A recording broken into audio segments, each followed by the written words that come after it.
Hello guys, welcome to my YouTube channel.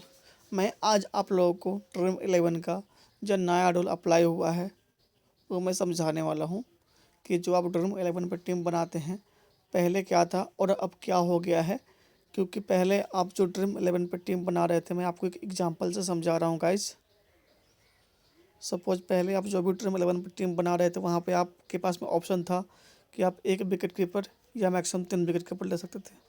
But आज के time पे ऐसा हो गया कि आप 1 से 8 विकेट कीपर ले सकते हैं। और पहले जो था बैटिंग सेक्शन में कि आपको एटलीस्ट कम से कम 3 बैट्समैन पिक करने ही पड़ रहे थे। फॉर एग्जांपल पहले के टाइम पे जो था कि कम से कम आपको 3 बैटिंग सेक्शन से प्लेयर लेने ही पड़ते थे। बट अब ऐसा नहीं है, अब आप मात्र एक प्लेयर भी लेते हो बैटिंग सेक्शन से तो आपका टीम इजीली क्रिएट हो जाएगा। वैसे ही गाइज ऑलराउंडर सेक्शन से भी वही था कि आप मैक्सिमम चार प्लेयर ही आप ऑलराउंडर सेक्शन से ले पा रहे थे। बट अब गाइज ऐसा नहीं है, अब आप ऑलराउंडर सेक्शन से चाहें तो मैक्सिमम 8 प्लेयर ले सकते हैं और कम से कम आपको एक ऑलराउंडर पिक करना पड़ेगा। तो गाइज ड्रीम 11 ने नियम में ये बहुत बड़ा बदलाव किया है जो आपको जान लेना ज़रूरी है। क्योंकि आप जो पहले टीम बना रहे थे उसका रूल अलग था, बट अब ड्रीम 11 ने पिछले कुछ दिनों से अपना रूल चेंज कर दिया है। तो आपको ये नियम समझना बहुत ही आवश्यक है।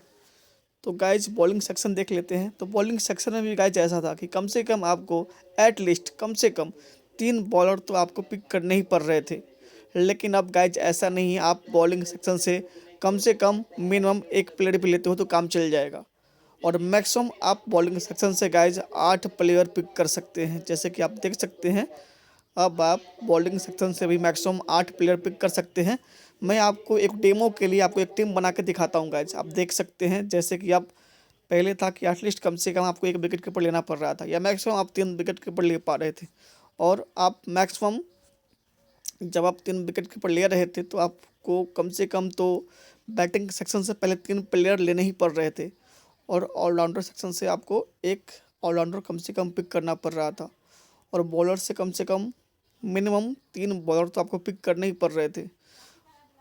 और बट ऐसा नहीं है गाइज, अब आप चाहें तो यहाँ से आप बैटिंग सेक्शन से चाहें तो आप एक बैट्समैन पिक कर सकते हैं। और आपका अगर मन है या आपको ऐसा लगता है कि आपका जो बैट्समैन है उससे अधिक आपको ये ऑलराउंडर पॉइंट देगा तो आप यहाँ पे आप मैक्सिमम ऑलराउंडर पिक कर सकते हैं। आप चाहें तो यहाँ पे अपना 2 विकेट कीपर कम करके आप मैक्सिमम ऑलराउंडर को पिक कर सकते हैं। या आपको लगता है कि आपको इस मैच में अधिक से बॉलर पॉइंट ज़्यादा देंगे तो आप यहाँ पे चाहो तो आप बॉलर की संख्या बढ़ा सकते हैं। बट गाइज पहले ऐसा बिल्कुल ही नहीं था। पहले आप गाइज मैक्सिमम यहाँ से आप देख सकते हैं, मैं आपको दिखा देता हूँ। एक जो ड्रीम 11 का बेसिक रूल था मैं आपको दिखा दे रहा हूँ कि पहले क्या था। तो गाइज पहले का जो था, पहले के हिसाब से आप मैक्सिमम आपको कम से कम मैक्सिमम मैं बता रहा हूँ कि आपका मैक्सिमम आप 4 ऑलराउंडर ही पिक कर पा रहे थे। बट गाइज अब ऐसा नहीं है, आप 4 से अधिक ऑलराउंडर यानी कि आप मैक्सिमम आप 8 ऑलराउंडर पिक कर सकते हैं। और जो बैट्समैन है आप मैक्सिमम पहले 5 बैट्समैन ले पा रहे थे, बट नहीं सॉरी गाइज, आप मैक्सिमम 6 बैट्समैन पिक कर पा रहे थे। बट अब ऐसा नहीं है, अब आप मैक्सिमम 8 बैट्समैन ले सकते हैं। वैसे ही गाइज बॉलर में आप मैक्सिमम 6 बॉलर पिक कर पा रहे थे, बट अब मैक्सिमम आप बॉलर में 8 बॉलर पिक कर सकते हैं। तो ये तो मैंने बता दिया कि मैक्सिमम का कि आप मैक्सिमम कितने बॉलर या बैट्समैन या ऑलराउंडर पिक कर सकते हैं। बट पहले जो था कि आप बॉलिंग सेक्शन से कम आपको 3 बॉलर किसी भी हाल में अपने टीम में रखने पड़ रहे थे। वैसा ही बैटिंग सेक्शन में भी था कि कम से कम आपको 3 बैट्समैन तो पिक करने ही पड़ रहे थे बैटिंग सेक्शन से। बट गाइज ये सबसे बड़ा बदलाव है कि अब आप चाहते हैं तो बैटिंग सेक्शन से ओनली एक बैट्समैन पिक करके आप सिर्फ एक बैट्समैन पिक करके आप चाहो तो टीम बना सकते हो। सिर्फ आप एक बैट्समैन पिक करके आप टीम इजली बना सकते हैं। और आप चाहो तो यहाँ पे आप सिर्फ आप एक बॉलर के साथ भी टीम बना सकते हो गाइज। तो ये सबसे बड़ा बदलाव है। आपको जिस मैच में गाइज लगता है कि अगर बॉलर ज़्यादा पॉइंट देंगे तो आप उस मैच में आप बॉलर अधिक पिक कर सकते हो। इसमें कोई रुकावट नहीं है गाइज, आप इसमें 8 बॉलर पिक कर सकते हो। और गाइज आप चाहो तो यहाँ पे लगता है कि आपको ऑलराउंडर ज़्यादा पॉइंट देंगे तो आप मैक्सिमम आप 8 ऑलराउंडर भी पिक कर सकते हो। और जो गाइज पहले का जो मिनिमम रूल था कि आपको 3 बैट्समैन लेने थे, अब ऐसा कुछ नहीं है।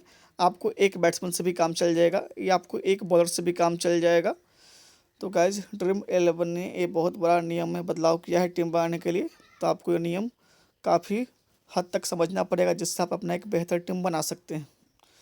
और गाइज पहले एक और नियम था, सपोज मैं दिखा देता हूँ। अगर हुरिकेन्स की टीम है तो आपको अगर इस मैच में हुरिकेन्स की टीम फेवरेट लगती है तो मैक्सिमम आप इसके तरफ से 7 प्लेयर एक टीम से आप ले पा रहे थे।